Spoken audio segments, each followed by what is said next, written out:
Hamjambo wasikilizaji wetu wa Afrika Mashariki na Kati. Hii ni Radio Vatikani ikiwatangazia katika lugha ya Kiswahili.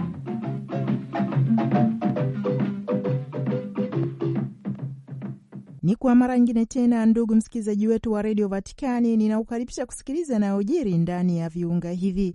Kwanza ni muhtasari wake. Mwaka wa kiliturujia unaoadhimishwa na Dominika una historia ya kuvutia iliyounganishwa na imani na ibada ya kanisa.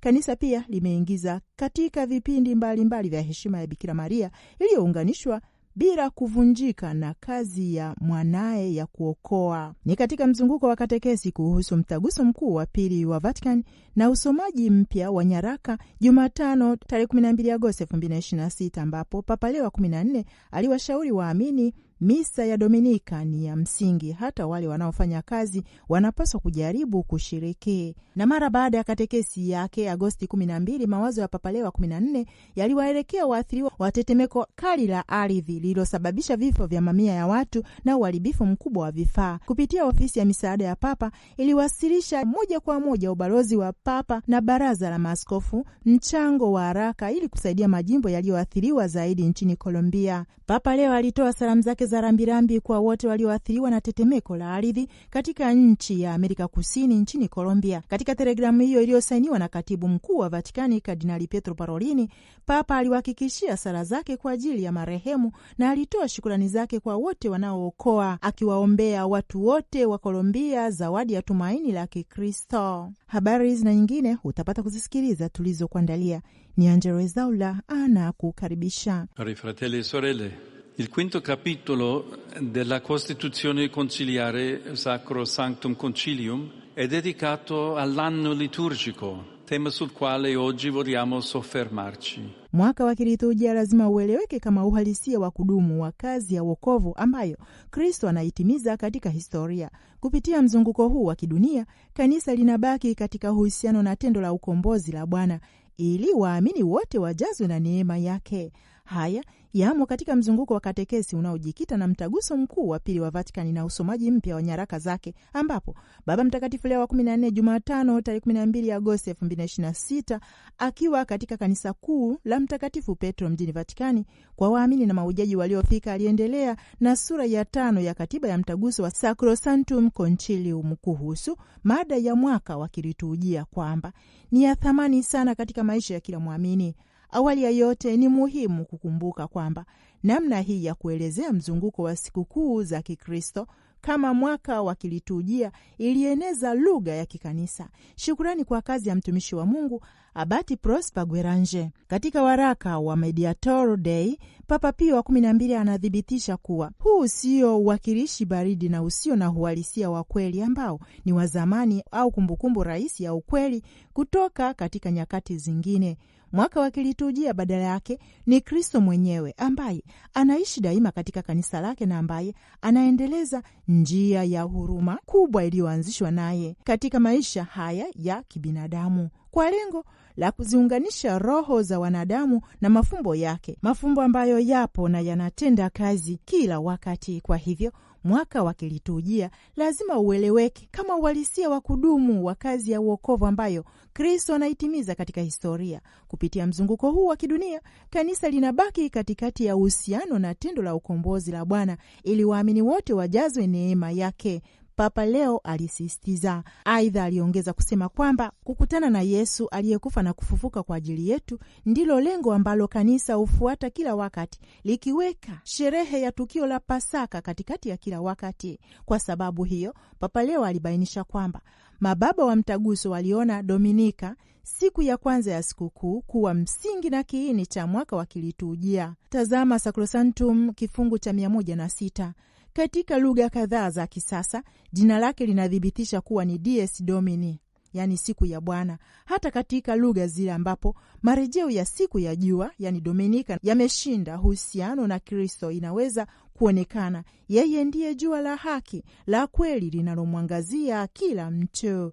Mtakatifu Yohane Paulo wa Pili katika barua yake ya kitume ya Dies Domini, siku ya Bwana, Papa Leo aliongeza, siku ya kanisa, siku ya mwanadamu na hatimaye siku ya siku, kwa kuwa Dominika ni Pasaka ya kila juma, ambapo siku ambayo Kristo alifufuka kutoka katika wafu inakumbukwa na kuwekwa sasa. Pia ni siku inayofunua maana ya wakati, ikitiririka kutoka ufufuko, inapita katika wakati wa kibinadamu, miezi, miaka, karne, kama mshale unaopita ndani yake, ukiwaelekeza kuelekea lengo la kuja kwake mara ya pili Kristo. Dominika inaashiria siku ya mwisho, ile ya parusia, rejea katika kifungu cha 75 cha Sacrosanctum, ambapo sote tutafufuliwa.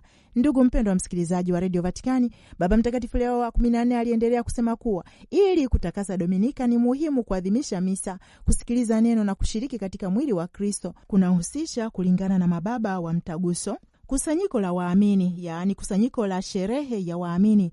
Katika kusanyiko hilo, jumuiya ya Kikristo inaonyesha ushirika wake na Bwana na inashuhudia kuwa ni mali ya Kristo na uaminifu wake kwa kanisa. Kusanyiko hili haliwezi kubadilishwa na uwepo wa kidijitali tu, wala haliwezi kupunguzwa kuwa kusanyiko lisilo na shughuli. Mkutano wa kiliturujia unatekelezwa kwa ushiriki hai wa kaka na dada walioitwa pamoja kumshukuru Mwenyezi Mungu aliyewazaa kwa njia ya ufufuko wa Kristo kutoka katika wafu kwa tumaini lililo hai. Rejea barua ya kwanza Mtakatifu Petro sura ya 1 aya ya 3. Katika suala hilo Baba Mtakatifu alisema, ninawasihi kila mtu kutafuta hali bora ili kuhakikisha kwamba hata wale ambao hawezi kupata muda wa mapumziko kazini siku ya Dominika wanaweza kushiriki katika misa takatifu. Papa alikazia kusema, mwaka wa kiliturujia unaoadhimishwa na Dominika una historia ya kuvutia iliyounganishwa na imani na ibada ya kanisa tangu karne ya pili baada ya Kristo kuzaliwa. Kiukweli, sherehe ya Pasaka ya kila juma imeunganishwa na ile ya Pasaka ya kila mwaka, sherehe kuu iliyoongezwa katika kipindi cha furaha zaidi cha siku 50 ikifikia kilele katika Pentekoste na kuandaliwa na kipindi cha toba cha Kwaresma. Rejea Sacrosanctum kifungu ni 109. Kwa njia hiyo, maendeleo yaliyofuata ya mzunguko wa Noeli yaliyotokana na mzunguko wa Pasaka yametuwezesha kuishi tena mafumbo ya kufanyika mwili kwa neno la Mungu, kuzaliwa kwake na kudhihirishwa kwake kwa ulimwengu. Kanisa pia limeingiza katika vipindi mbalimbali heshima ya Bikira Maria iliyounganishwa bila kuvunjika na kazi ya mwanaye ya kuokoa. Baba Mtakatifu aliendelea na ukumbusho wa mashahidi na watakatifu wengine ambao mbinguni wanaimba sifa kamili kwa Mungu na kutuombea. Rejea Sacrosanctum kifungu 104. Ndugu mpendwa msikilizaji wa Radio Vatikani, kwa hivyo mwaka wa liturujia unaonesha tena katika umbo la sakramenti ufundishaji wa historia ya wokovu, ukiwaongoza waamini kutoka katika matarajio ya Masiha hadi utimilifu wa fumbo la Pasaka na matarajio ya utukufu ujao.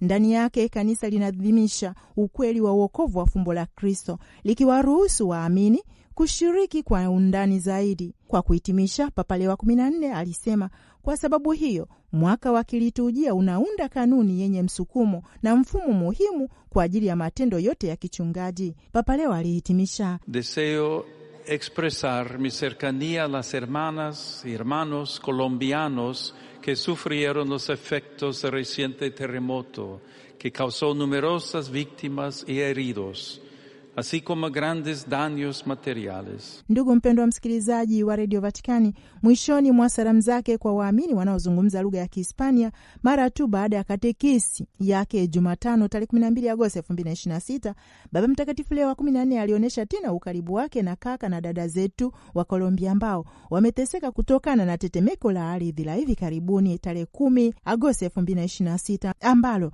lilisababisha waathiriwa na majeruhi mengi pamoja na uharibifu mkubwa wa mali.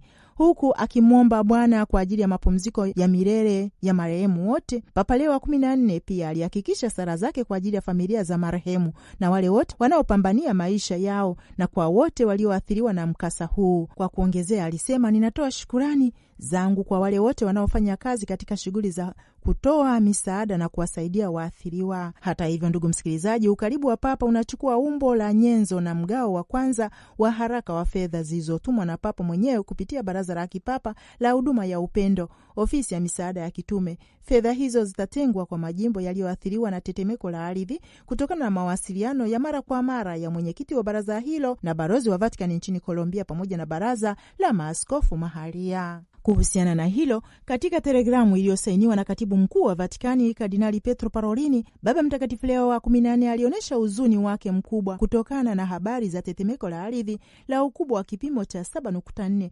lililoikumba nchi ya Colombia tarehe 10 Agosti 2026 na kusababisha vifo na majeruhi ya mamia na uharibifu mkubwa wa miundo mbinu katika miji kadhaa na makanisa mengi.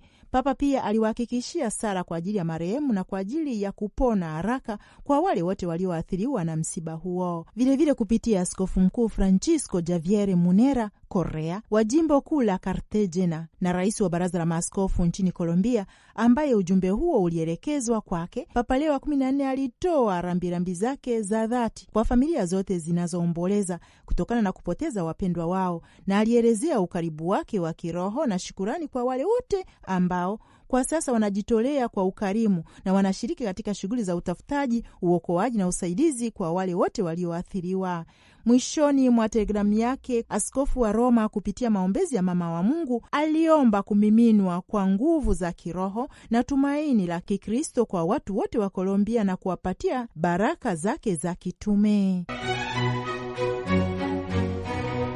Shirika la Utatu Mtakatifu na la wafungwa liliadhimisha miaka 100 ya uwepo wa kimisionari nchini Madagaskar, likikumbuka karne ya uinjilishaji, huduma ya kichungaji na ushuhuda wa Injili ambao umeundwa kwa undani kanisa mahalia na shirika la Utatu Mtakatifu. Maadhimisho hayo yanakumbusha kuondoka kwa wamisionari 5 wa kwanza kutoka Roma mnamo tarehe 4 Juni 1926, muda mfupi baada ya sherehe ya Utatu Mtakatifu. Likiongozwa na mkuu wa shirika hilo kwa wakati huo, Padre Francis Xavier wa Bikira Maria mkingi wa dhambi ya asili, walianza safari ili kuanza utume wa Utatu Mtakatifu nchini Madagaskar baada ya shirika lao kuondoka Somalia mwaka 1924. Walijifunza lugha la Kimalagasi na Kifaransa kabla ya kukaa Miarinarivo, eneo la utume waliokabidhiwa. Wakitafakari kuhusu miaka 100 ya utume, mkuu wa shirika Padre Luigi Bacharello, akizungumza na shirika la kipapa la habari za kimisionari Fides, alisema kwamba wamisionari wa kwanza walionesha ujasiri wa kiinjili kuvuka mipaka ya kitamaduni, lugha na kidini kwa kuitikia wito wa Roho Mtakatifu. Alibainisha na kusema kuwa safari yao haikuwa tu upanuzi wa utume, bali usemi wa utambulisho wake wa kudumu wa kimisionari. Wakiongozwa na karama ya Mtakatifu Yohana de Mata na Mtakatifu Felix Valois, utume wao umekuwa ukiunganisha utangazaji wa Injili na ulinzi wa uhuru na hadhi ya binadamu. Ilianzishwa wakati wa kipindi kilichojaa migogoro na utumwa. Shirika hilo hapo awali lilijitolea kwa ajili ya ukombozi wa wafungwa, na ni utume ambao unaendelea hata leo kupitia kuwahudumia wale wanaoishi pembezoni mwa jamii. Nchini Madagaskar, wamisionari waliweka utume wao katika ziara nyingi za kichungaji katika vijiji vya mbali, wakihakikisha kwamba jumuiya za Kikristo zilizotawanyika zinabaki zimeunganishwa na maisha ya kanisa, ambao waliusimika katika kuwalea makatekista na wafanyikazi wa kichungaji kupitia kituo cha mafunzo ya makatekista, wakiwapa viongozi wa eneo hilo vifaa vya uinjilishaji. Wakati huo huo, walijenga makanisa, shule na vituo vya matumizi mengi, huku wakirejesha maeneo ya ibada ili kusaidia maendeleo ya kiroho na kijamii. Katika huduma yao yote, wanashirika hawa mapadre walijitahidi kuheshimu tamaduni na mila za watu mahalia, huku wakikuwa pamoja na jamii katika imani. Kazi yao ilichangia sio tu katika uinjilishaji, bali pia katika elimu, malezi ya kichungaji na uimarishaji wa jamii za Kikristo kote kisiwani. Utume wa shirika hili la Utatu nchini Madagaskar umekuwa sana katika karne iliyopita, ikitimiza lengo lake la kujenga makanisa ya wenyeji yanayojitegemea. Kuanzia na kuanzishwa kwa vikarieti ya kitume ya Miarinarivo mnamo 1939, eneo la kwanza la kikanisa barani Afrika lililokabidhiwa shirika hilo. Utume wao baadaye ulipanuka hadi Tsinonomandindi na Ambatondrazaka. Leo hii wanashirika la Utatu Mtakatifu wanahudumu katika majimbo 12 kati ya 22 ya Madagaskar yenye miito ya ndani inayostawi. Wamisionari wanaohudumu nje ya nchi na maaskofu 5 wa Utatu walioibuka kutoka kanisa la Madagaskar. Kwa kutazama shirika hilo, mkuu wa shirika Padre Luigi Bacherello alielezea maadhimisho hayo kama wito wa kufufua kujitolea kwa kimisionari kwa shirika hilo, haswa kwa mipaka ya kitamaduni, kijamii na kiroho ya ulimwengu wa leo. Wanashirika wa Utatu wanapotoa shukrani kwa vizazi vya wamisionari waliohudumu kwa kujitolea, wanasherehekea karne ambayo uwepo mdogo wa kimisionari umekuwa na kuwa kanisa lenye nguvu linaloendelea kutangaza Injili kama ishara ya matumaini, uhuru na huruma. Kutoka studio za Radio Vatican ni mimi Sister Christine Masivo, CPS.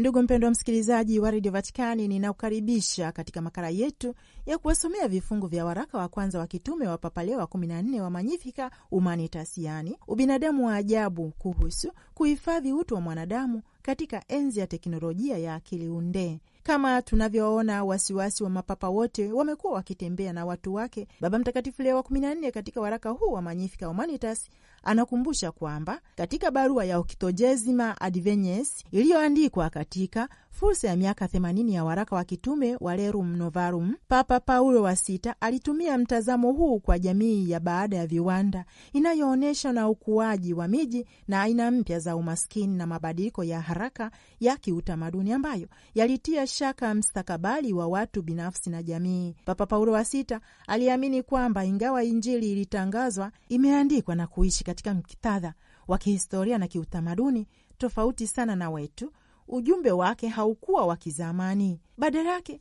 inatoa maono ya hadhi ya binadamu, mahusiano, mamlaka na manufaa ya wote ambayo bado yanaweza kuongoza chaguzi za kiuchumi, kisiasa na kiutamaduni leo hii. Kwa maneno mengine, Injili inabaki kuwa muhimu kwa sababu inatoa vigezo vya kutambua kile kinachofanya binadamu au kudhoofisha ubinadamu na kile kinachoweka uhuru au kukandamiza katika hali zinazobadilika kila wakati. Katika mafundisho jamii ya kanisa, Papa Paulo wa Sita anabainisha kuwa urithi unaohitaji sana ni huu hasa. Ikiwa kuna watu duniani ambao wametengwa na maendeleo yanayostahili heshima ya binadamu tu, jumuiya ya Kikristo haiwezi kuridhika na tangazo la kinadharia la amani. Badala yake, kuanzia pale ambapo watu wametengwa, ni lazima iruhusu Injili kutoa hukumu juu ya miundo ya kiuchumi na kisiasa ambayo, kama Papa Yohane Paulo wa Pili angetukumbusha baadaye, kusema kuwa inaweza kuwa miundo ya dhambi halisi. Kwa hayo ninaishia hapo. Tutaendelea wakati mwingine kusikiliza vifungu hivi vya waraka mzuri wa Baba Mtakatifu Leo wa Magnificat Humanitas. Yesu Kristo mfalme wetu, atawale pote. Furaha ya Yesu Kristo itawale pote. Ndugu msikilizaji wa redio Vatikani, Mtakatifu Yohane Paulo wa Pili wakati wa hija yake ya kitume nchini Japani kunako mwaka 1981 aliwaalika waamini pamoja na watu wote wenye mapenzi mema kufunga na kusali, kufanya toba na uongofu wa ndani kwa ajili ya kuombea amani huko Hiroshima na Nagasaki nchini Japani. Hii ni miji iliyotikiswa sana kutokana na madhara makubwa ya vita kuu ya pili ya dunia. Utu, heshima na haki msingi za binadamu zilisigino, mwanadamu akaonja ukatili wa silaha za nyuklia. Mwaliko kwa jumuiya ya kimataifa kujikita zaidi na zaidi katika mchakato wa ujenzi wa majadiliano katika ukweli na haki, amani na maridhiano duniani. Hii ilikuwa ni tarehe 6 Agosti mwaka 1945 bomu la kwanza la atomiki liliporushwa mjini Hiroshima, na tarehe 9 Agosti mwaka 1945 mji wa Nagasaki ukalipuliwa kwa bomu la atomiki. Huu ni mwaka wa 81 tangu mabomu hayo ya atomiki yaliporushwa nchini Japani. Kardinali Isao Tarchisio Kikuchi, rais wa Baraza la Maaskofu Katoliki Japani, anasema mashambulizi haya yalisababisha maafa makubwa kwa watu na mali zao. Watu wengi walifariki dunia, walijeruhiwa na kupata ulemavu wa kudumu. Kulikuwepo na uharibifu mkubwa wa mazingira na miundo mbinu, na kwamba huu ni muda wa kuombea amani ili iweze kutamalaki ulimwenguni kote. Tangu wakati wa hija ya kitume ya Mtakatifu Yohane Paulo wa Pili, familia ya Mungu nchini Japani, kuanzia tarehe 6 hadi tarehe 15 Agosti ya kila mwaka, imekuwa ikisali kwa ajili ya kuombea amani duniani. Huu ni muda muafaka wa kusali na kutafakari kuhusu Injili ya amani, utu, heshima na haki msingi za binadamu.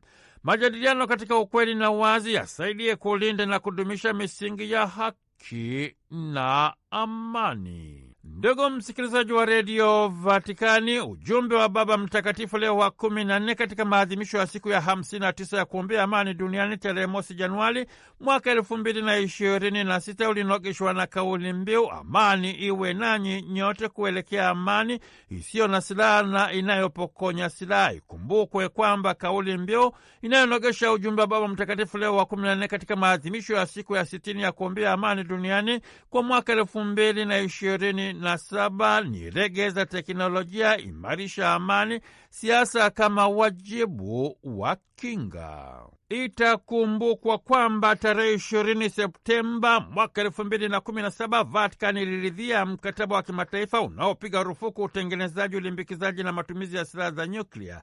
Ujumbe wa Baraza la Maaskofu Katoliki Japani kwa ajili ya siku 10 za kuombea amani duniani kuanzia tarehe 6 hadi tarehe 15 Agosti 2026 unanogeshwa na kauli mbiu tukiongozwa na roho ya Hiroshima iliyochochewa na waathirika wa mabomu ya atomiki, na tufanye kazi pamoja kwa umoja wa dhati ili kuibadilisha dunia.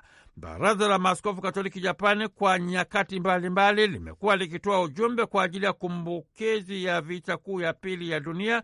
Maaskofu wanasema leo hii bado kuna vita kinzani na migogoro mbalimbali. Kuna wimbi kubwa la wakimbizi na wahamiaji duniani.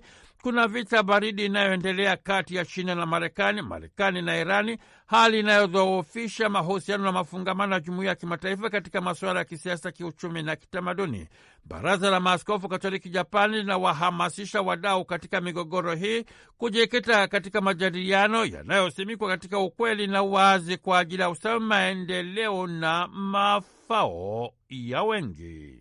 Yeye anamiliki milele, atawala pote, natujia na amani yake, atawala. Ndugu msikilizaji wa redio Vatikani, tarehe 22 Januari mwaka 2021 mkataba wa kimataifa wa kupinga matumizi ya silaha za nyuklia ulioridhiwa na mataifa zaidi ya 50 ulianza kutumika rasmi. Huu ni mkataba wa kimataifa unaopiga rufuku utengenezaji, ulimbikizaji na matumizi ya silaha za kinyuklia.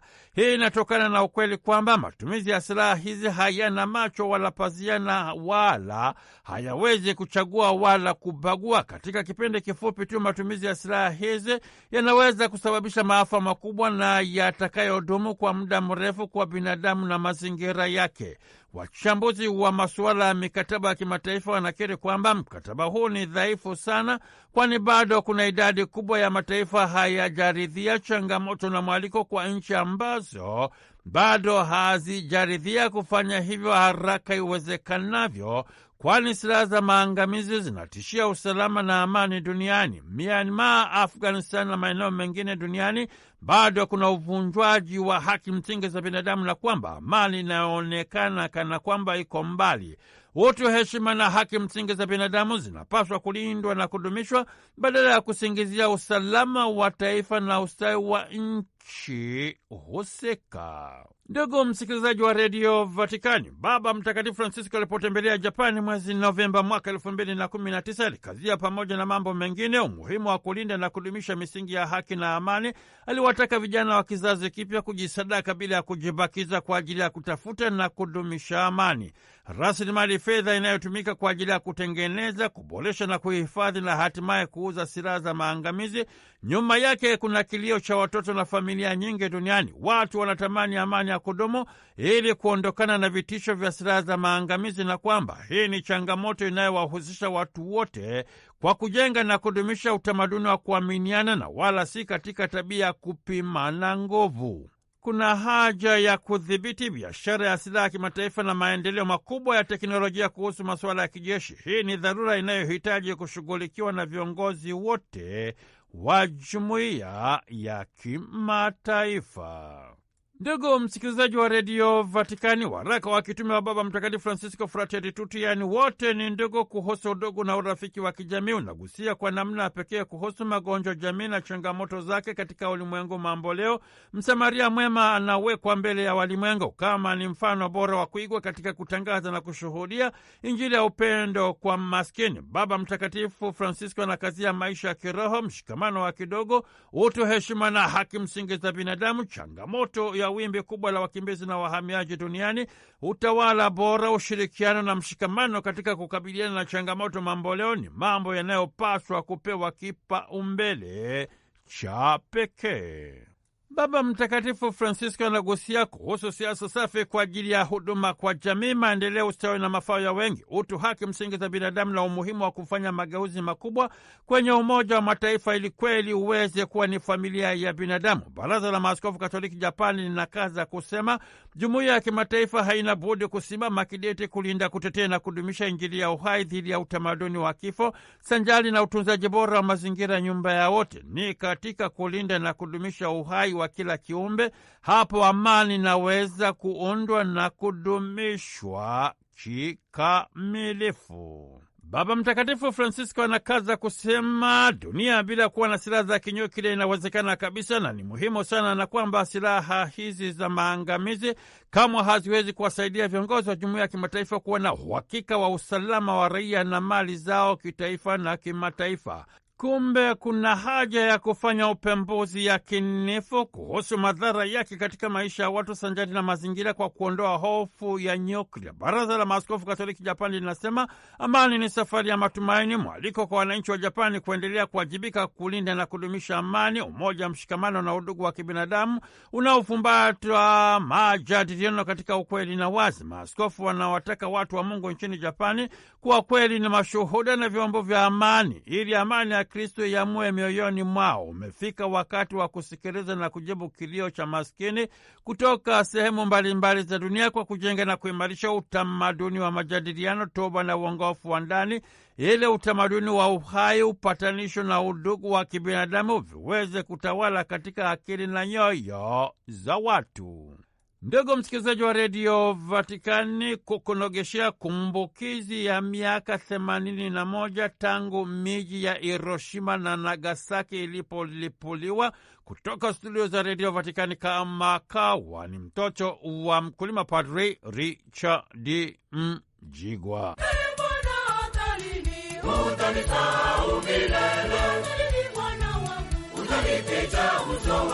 Namnamna mpendwa msikilizaji wa redio Vatikani, ndipo tumefikia mwisho wa habari za leo tulizokuandalia. Kwa niaba ya wote uliowasikiliza, ni Angella Rwezaura akikuaga. Tumsifu Yesu Kristo, Laudetur Yesus Kristus. Nimezitumaini ya fadhili zako, moyo wangu